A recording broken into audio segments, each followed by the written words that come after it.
manifestation de la presse ce soir-là, ça, j'ai eu un problème sérieux. Parce que dès que le camion, il y avait l'armée du Québec, là, nommé Maheu avec son camion.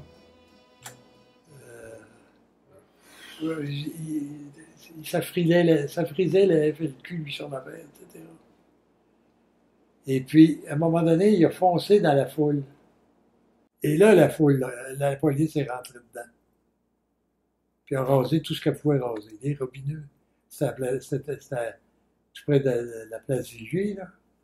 Alors, les robineux, il y en a un qui avait une fracture de jambe. On l'avait entré dans les tuiles de la CSN. Et puis, Francine Lalonde s'était fait prendre de front par un coup de massue. Puis il y avait la fille qui était décédée, là, fille de Sainte-Rosalie. Et moi, j'étais là. À un moment donné, la police, mais moi, je ne sais pas pourquoi, j'étais dans la manifestation. La police ne m'a pas touché.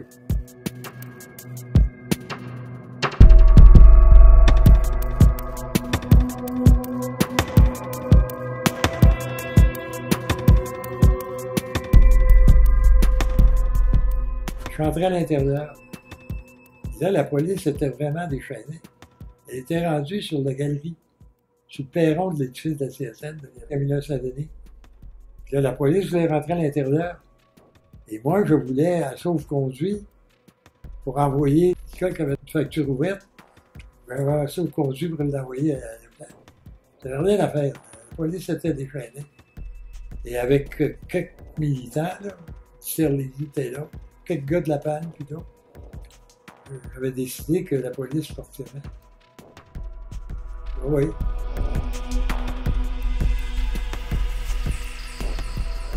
J'avais reculé la police parce que je leur avais demandé. Il y en a un qui est responsable ici de ça. Il fait un sauve-conduit. Alors, si vous allez descendre des marches, sur le trottoir, vous êtes dans votre tout bain. Mais dans les marches de l'édifice, là, c'est pas que vous, ça. Alors, je les avais bravés.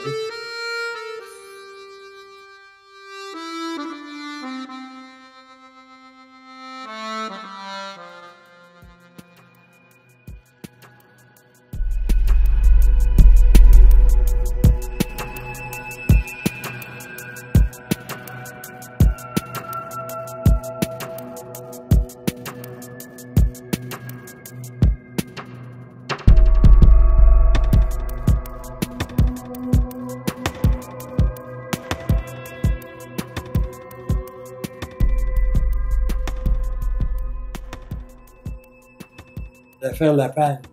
Ça n'était pas une grève. C'est un conflit social face auquel le fédéral avait buté net. Puis pourtant des anciens de la CSN, mais il y avait beaucoup de marchands Trudeau, Pelletier, dans tout ça. Pelletier moins. Mais de Trudeau et de marchands. Il y avait même eu une étude, on avait mis la main sur une étude du Conseil du Trésor qui disait qu'il ne fallait pas que la CSN entre dans le champ de la juridiction fédérale, du fonctionnariat fédéral. Alors, c'était une lutte acharnée. Et les gens de La Palme aussi, les gars de La Palme, étaient d'une solidarité exemplaire. Alors, ça faisait deux blocs qui s'affrontaient. Et moi, j'ai passé un temps incroyable à Ottawa à négocier, à parler avec les ministres, et essayer de voir. Puis c'était toujours non, il n'y avait pas d'ouverture.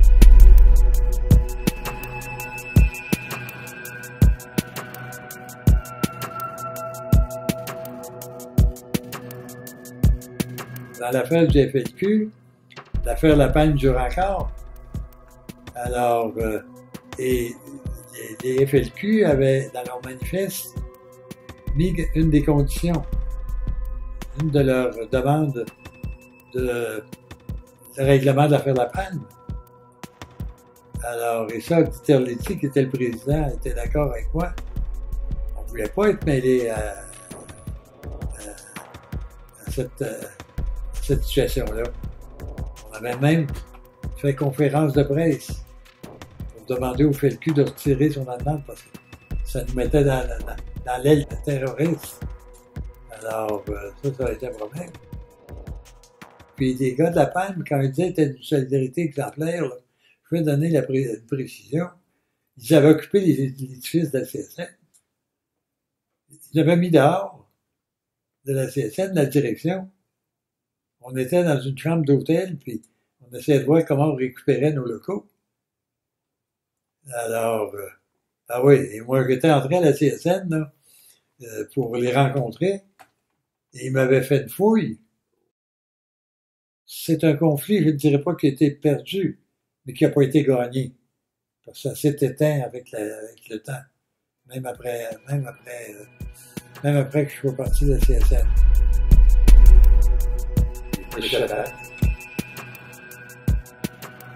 J'avais payé le prix de la persistance, amener la lutte pour un groupe, le groupe La Palme, alors que je suis secrétaire général de tout le monde. Puis je porte le flambeau de La Palme, moi, là, en plus du mien. Et puis que ça meurt pas, c'est parce que les gens veulent le faire mourir.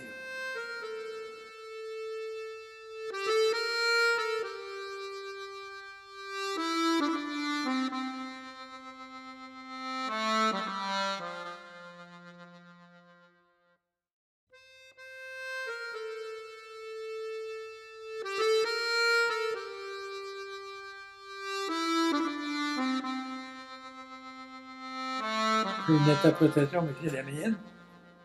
Pourquoi était un des facteurs, c'est que j'avais sauvé la CSN jusqu'à un certain point stratégiquement, là, pas de seul, mais j'avais été le symbole.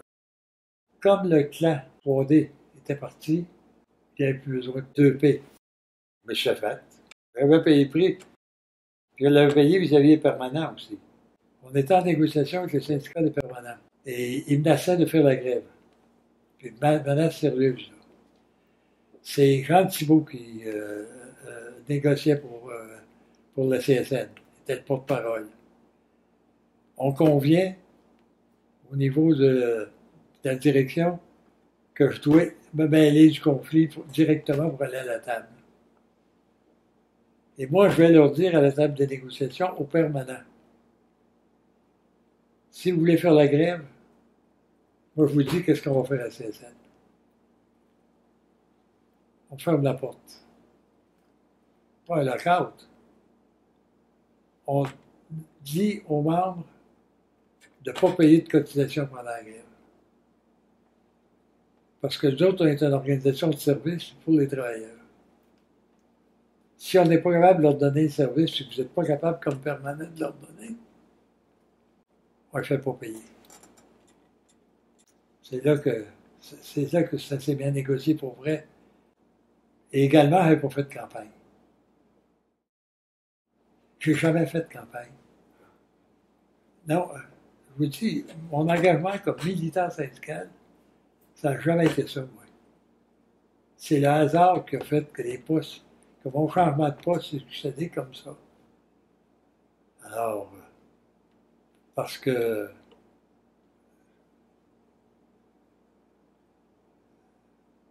j'avais plus le sentiment de me dire je vais servir que de me servir. C'est tout ce qui m'a soutenu. Une semaine après, le nouvel exécutif m'avait créé un poste, responsable des affaires internationales. Je ne l'ai pas pris parce que, encore là, ma situation familiale, 9 enfants aux études, transporter ça en Belgique. J'en avais qui avaient 17, 18 ans, commençaient à avoir des petits chums ici, là. Alors, non, pas de Belgique. Je suis retourné à la Fédération de la métallurgie avec Maurice Boucher parce qu'il y avait quasiment un début d'hémorragie. On avait perdu l'aluminium, puis alors, et là, j'ai milité 2 ans à la CSN. Et j'ai négocié plusieurs affaires, dont on venait d'organiser les employés de Bombardier à Montmagny, mais à un moment donné, c'était plus vivable à l'intérieur. moi, je trouvais ça plus vivable. Parce qu'à Québec, en particulier, les fonctionnaires étaient encore dans la bâtisse de la CSN. Les dissidents, pour certains, étaient encore là. La présidente du Conseil central, qui, on l'a découvert plus tard, était un agent de la gendarmerie. Ben oui.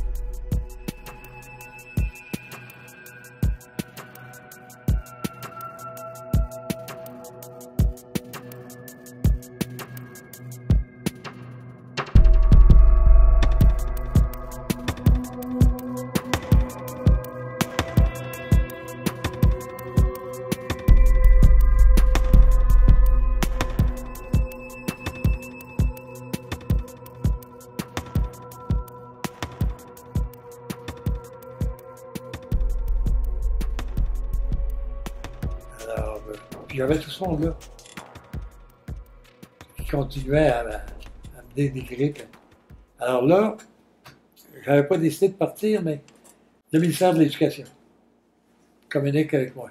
Il y avait un poste de vacant. Ils ont converti le poste en conseiller spécial. C'est là que j'ai été nommé sous-ministre adjoint. Mais en 80, il est arrivé avec la coupure de 20%. Et c'est là que j'ai démissionné du ministère de l'Éducation parce que je n'étais pas d'accord avec la politique. Puis c'était clair, on m'était entendu. Moi, je vais avoir mes coups des franches. Et là, je suis devenu, je suis passé au Conseil consultatif du travail de la main-d'œuvre. Et j'ai été 10 ans, là. 10 ans, 12 ans, jusqu'à ma retraite.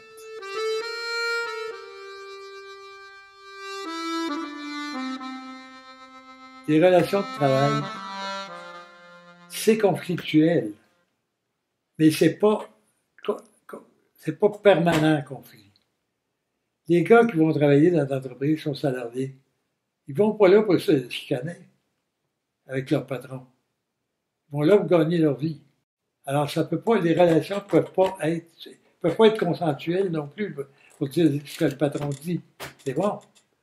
Alors, il faut avoir une relativité, une marge de manœuvre. Quand je vous disais tantôt, j'ai pas cherché à me faire aimer des syndicats. Mais j'ai cherché à me faire respecter. J'ai pas cherché à me faire aimer avec les patrons, pas tout.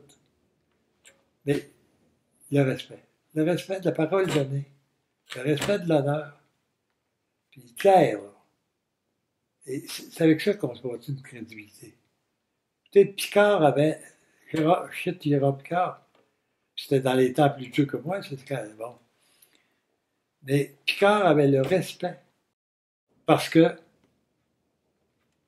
c'était un homme très habile, mais parole donnée.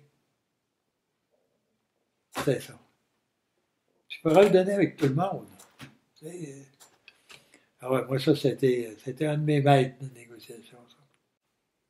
Et des patrons, je ne dis pas tous, là. Les patrons de la grande entreprise, c'est épouvantable, mais les patrons des moyennes entreprises, là, ils se sont civilisés aussi en partie. Parce qu'eux aussi ont moins de force. Ça aussi, ça joue dans le portrait. Tout est concentré aujourd'hui dans les mains de. C'est plus les patrons qui mènent, c'est les banques. C'est le grand capital. Le patron là, qui a bâti ça l'entreprise, là, il ne pèse pas beaucoup. Les PME pèsent pas beaucoup dans la balance. Alors, tout ça, les milieux, les contextes changent. Mais changer la manière, non.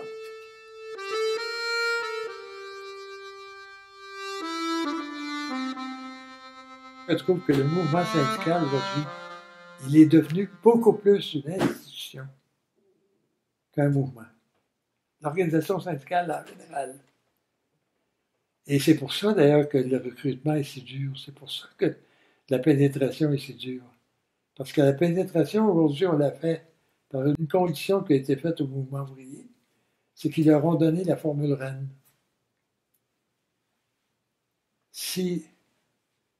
Même si tu n'es pas membre, il faut que tu payes. Alors, il y a la moitié des syndicats aujourd'hui, pas la moitié, mais en tout cas un tiers des syndiqués qui sont plus militants pour se former un syndicat. Ils font partie d'une machine qui est déjà là, mais qui apporte rien. Ils sont un poids jusqu'à un certain point de l'institution. Alors, ça enlève ça du militantisme, ça enlève de la foi, puis ça enlève du spirit, pour traduire en français. C'est pas simplement la forme brand. Quand on parlait des fronts communs, etc., c'était vers le groupement, l'action commune, etc. Aujourd'hui, écoutez, regardez ça, là, les manifestations, la protestation aujourd'hui se fait plus par des grèves. Le rapport force patronat syndicat a été diminué considérablement parce que l'État s'est emparé. On a donné à l'État des pouvoirs que les partis, au départ, s'étaient réservés elles-mêmes. À chaque fois, il y a une loi, il y a un cadre juridique spécial. Alors, la classe ouvrière est divisée elle-même dans son action au point de départ. Puis regardez les mouvements d'action. Les étudiants sont sortis en grève avec l'aide des centrales, mais en dehors. À l'heure actuelle, les coupures gouvernementales, les syndicats continuent, mais c'est les associations là, de protection de l'enfance, c'est même les parents pour l'enfant qui font une manifestation. On a continuellement des petites manifestations, on vit là-dedans. Mais il n'y a pas d'affrontement véritable contre ce gouvernement. Il y a des épreuves de force individuelle. Puis généralement, ils se font manger. Bien moins efficace. Le mouvement syndical, depuis 15 ans, est beaucoup moins efficace qu'il l'était. Nous autres, on négociait avec un patron. Quand j'ai commencé, là, on négociait avec un patron, on négociait pas de foi, bien sûr. Mais à un moment donné, on lui sacrait une trêve. Puis il l'avait total. Là. On donnait des passes au patron pour qu'il puisse rentrer dans son usine. Puis au contremaître, puis au cadre, on contrôlait les mouvements. Aujourd'hui, il n'y a plus ça. Tout est juridique aujourd'hui. Tout est juridique et tout est normé. Puis est normé par le gouvernement. Puis est appliqué est appliqué par les fonctionnaires. Il ne faut pas croire là, que le Parti libéral à l'heure actuelle, là, il est en train de tout sabrer nos structures intermédiaires. Il est en train de tuer le militantisme. Le mouvement syndical a perdu du pouvoir en soi et la centralisation avec le cadre de dire, avec l'esprit de dire, ça nous prend une loi pour protéger ça. Ça nous prend une loi pour protéger ci. Ça prend une loi pour protéger d'autres choses. Tout est normé législativement, donc c'est le juridique qui règle ça. C'est pas le social. Le travail d'avocat, puis de juge, puis de prison, puis de n'importe quoi. On me rappellerai du fait Sainte-Claire de Chausseur-Prévost. On organise les syndicats là. Le patron congédie, le président du syndicat, puis 3 autres membres, 3 autres signataires qui demeuraient en pension chez le président du syndicat. On réunit le gars, ben, un moyen, la grève. Le lendemain matin, tout le monde est en grève. On reçoit une injonction. Je dis ça au gars que c'était une injonction, c'est à Sainte-Claire de Chausseur, il connaissait pas ça. Pas si grave que ça, on va y voir, puis on tempère un petit peu. Les gars, dans le temps, c'était en mode des antennes de radio là, extérieures, puis ils accrochaient n'importe quoi dessus, là. Une queue de renard, vous vous rappelez de cette période-là? Les gars avaient pris leur injonction qui leur avait été signifiée, puis ils avaient fait parade dans le village avec les injonctions au bout des antennes. L'avocat avait pris peur. On avait réglé, il avait repris le gars dans 3 jours. En 3 jours, la grève était finie, puis les gars étaient au travail. Puis le président du syndicat était à l'antenne.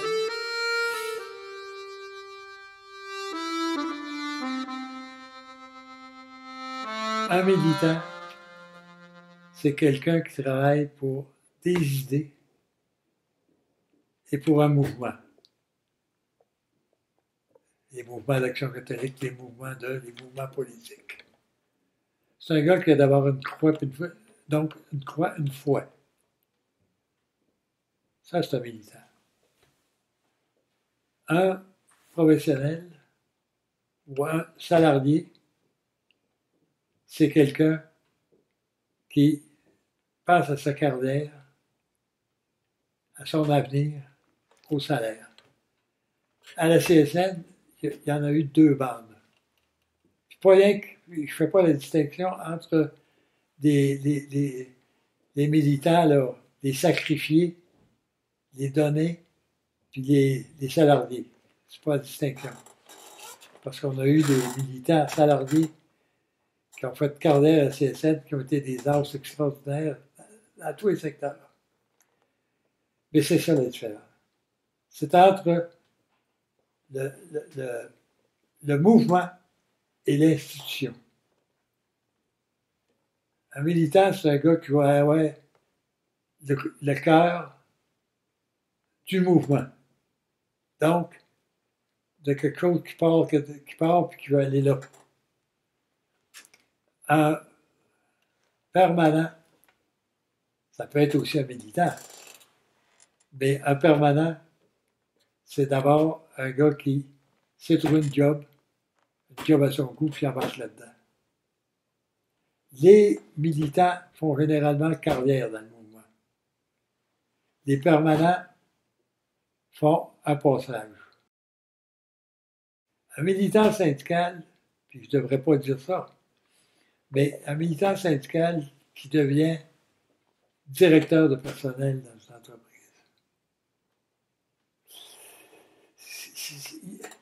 C'est un militant à tempérament. On avait un temps à la CSN. Il y a été un temps où on fournissait les voitures au personnel, aux militaires. Bon. Ils nous remboursaient 20 pièces par mois pour la gasoline de l'usage personnel.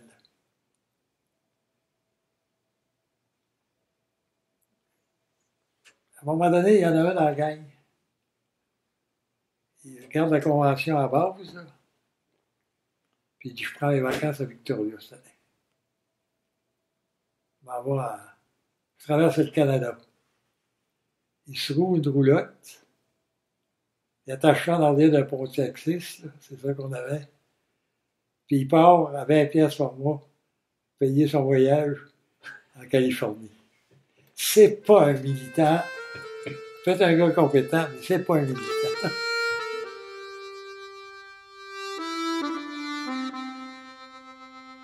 La première, c'est de ne pas être trop doctrinal au point de départ. D'accepter la discussion des idées la plus large possible.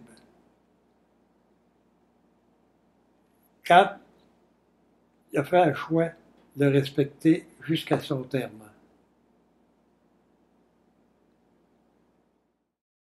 C'est en groupe qu'on bâtit une société, non pas rien que sur ses idées personnelles. Et la démocratie, c'est une belle affaire. Je pense que c'est Gambetta, un politicien, philosophe français, qui disait « La démocratie, c'est pas rien de se reconnaître des égaux. Tous les jours, on se reconnaît des égaux. La démocratie, c'est d'en faire. Donc, d'accepter de s'occuper des autres.